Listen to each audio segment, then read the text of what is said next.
We have won the Great War. Now we will win the last war.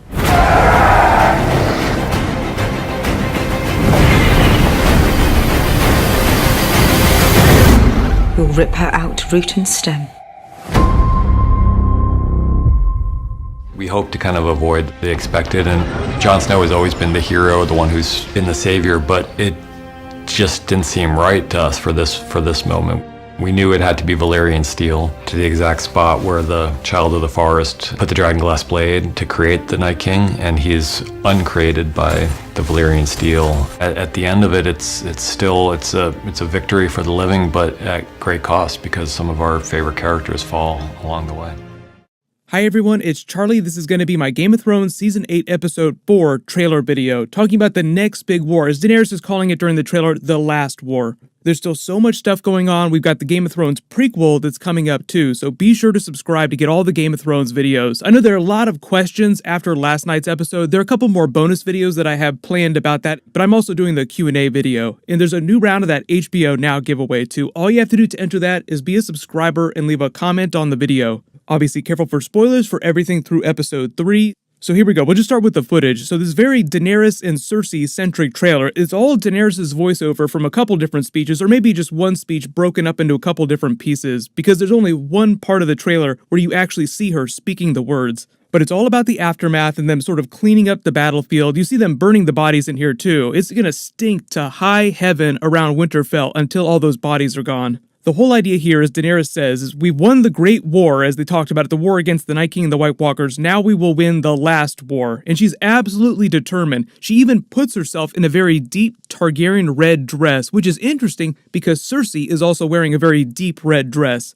Without listening to the costume designer explain why she made those choices, why those colors in particular, because Targaryens do wear red, so it's not unusual for Daenerys to wear a red dress. But it is kind of interesting that she wears red because it's the color of blood, even though House Targaryen's motto is fire and blood, right after the Battle of Winterfell when they shed all that blood, because you basically lost all of the Dothraki. There's still Dothraki in the east that did not side with Daenerys and come over. It's really just her blood riders that she lost, but they're completely gone. They lost most of their forces, most of the Unsullied as well. Usually after something like that, you wear black, which is also a Targaryen color, because you're in mourning for all the people that you lost. Like, she'd be in mourning for Ser Jorah because she cared about him so much, even though it wasn't actual romantic love.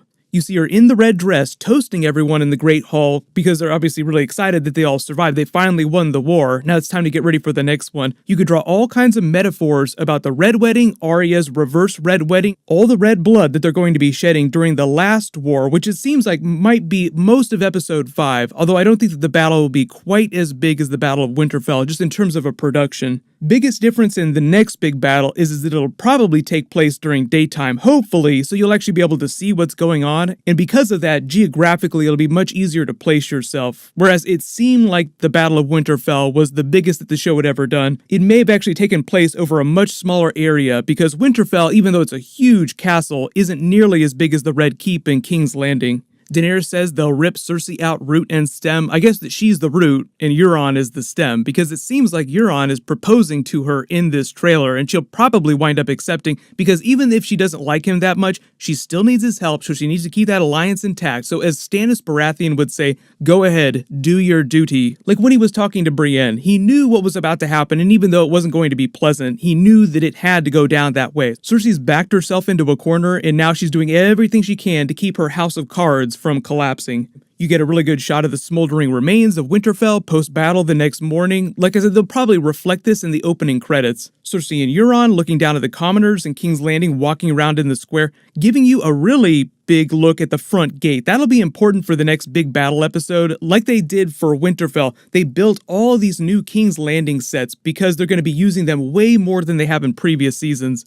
Most of their King's Landing city shots are filmed in and around Dubrovnik in Croatia, but a lot of the big battle stuff that they're getting ready to film at King's Landing, they filmed on their Titanic set. They had to build special sets just because of what they're doing during the battle. We don't know exactly how the battle's going to go down, but we do have a broad idea, and we know finally we're going to get to see the Golden Company in action. You see Sansa watching the Northerners as they clean up the battlefield and start to repair the worst damage to Winterfell. It's going to take them a long time to rebuild Winterfell, but it's not nearly as destroyed as I expected it to be. I knew that some of the castle would be left, but when you saw the Night King use Viserion to just plow right through one of the walls towards the end of the episode, I expected a lot more of that. But Viserion did spend like the last at least 10 minutes of the episode just breathing blue flame all over the courtyard. The weird thing about the way they cut the trailer too is it seems like everyone is headed down to King's Landing on Daenerys' ships eventually, but based on the misleading way that they cut this, it seems like Sansa might not go back to King's Landing with them, which would be interesting because she did vow a long time ago never to go back just because her time with Joffrey, with the Lannisters was so bad, she never ever wanted to return. So you guys can let me know in the comments, just assuming that this trailer is misleading, do you think that Sansa actually will go back to King's Landing before the end of the season? Because remember, even though we have this episode 5 big battle coming up,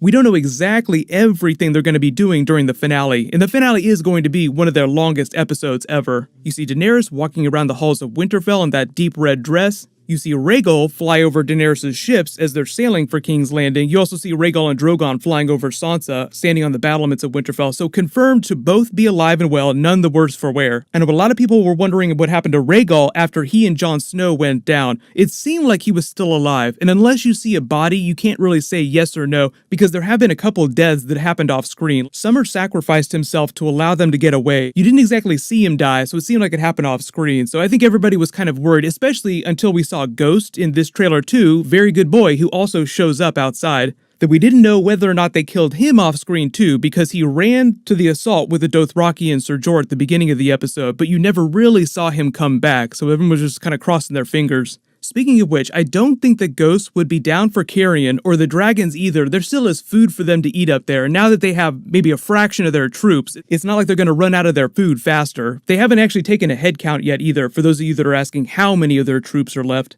But you get shots of Sansa, Arya, Jon Snow, the rest of the survivors standing outside while we're getting that Daenerys voiceover, which is probably coming from a different scene. You see Daenerys speaking the second part of her quote though, talking about ripping Cersei out root and stem inside their planning room there. So maybe that whole speech just comes from this one scene. There's a scene of Daenerys checking on Drogon. I love the look on his face. It's almost like he's smiling, a big dragon, toothy smile at something. But because Daenerys is looking up in the sky, they're both probably looking at Rhaegal and maybe Jon on Rhaegal. So she's probably just relieved that both of her children are still alive. There's a scene of Arya kissing Gendry later that night. It'll be interesting to see, now that the survivors have sort of found each other and they're starting to clean things up, how much post-battle sex happens during this episode. A lot of you remember that Robert Baratheon quote from season 1 in the pilot when he said, "I have a son, you have a daughter," to Ned Stark, let's get them together. Well, you can actually still do that with Arya and Gendry now, depending on how you think they wind up. It'll be funny to see how Cersei reacts to Gendry if they wind up in a scene together, knowing that one of Robert's bastards still exists out there.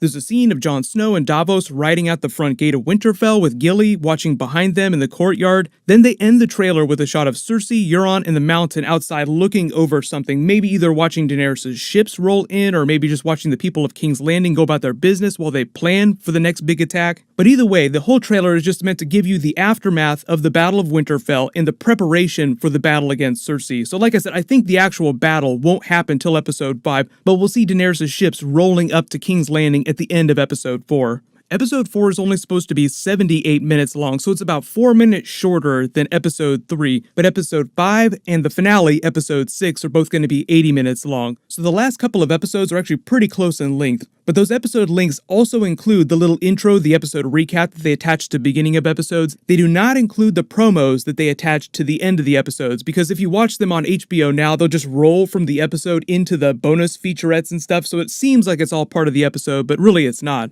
I know a lot of you are still sort of reeling about the swerves, or the seeming swerves, on the prophecies Azor Ahai because of Arya killing the Night King during episode 3. There's actually a video that I have planned for that later this week, because there was a very interesting original plan that George R. Martin had for Song of Ice and Fire before he changed. There was going to be a big time jump, so a lot of the younger characters like Arya, Sansa, Jon Snow, by the time this stuff was happening in A Song of Ice and Fire, originally it was planned that they would be much, much older, But he wound up canceling those plans, things went down a little bit differently, but the main players were largely still the same, although a lot of the plot machinations and character relationships wound up changing. Like originally there was going to be an Arya love triangle with Jon Snow and Tyrion in the original outline that he had, so just to give you an idea for how different his original plan for Game of Thrones was. There's so much other stuff happening this week, that video probably won't post till Wednesday or Thursday, but I will also be doing a Q&A video just like I've done for previous episodes. But when it comes to Azor Ahai, there are still a couple of twists that I'm expecting that could fulfill the prophecy just in a way that you're not expecting. Like Dan and Dave say during that featurette where it was really important for them not to play to people's expectations, even though that Jon has been the main hero thus far, they didn't want him to be the one to kill the Night King. So I will try to address how much of that I think was part of George R. R. Martin's plan that he gave to Dan and Dave when they were plotting out the rest of the series, because a lot of the big beats are based on what Martin told them. And Martin actually even recently did talk about how much his ending would be similar to what they're doing on the show. So I'll talk about some of the differences that he discussed and some of the similarities, because you will be surprised by how much of it will be similar to the way that Dream of Spring and Winds of Winter are supposed to go down.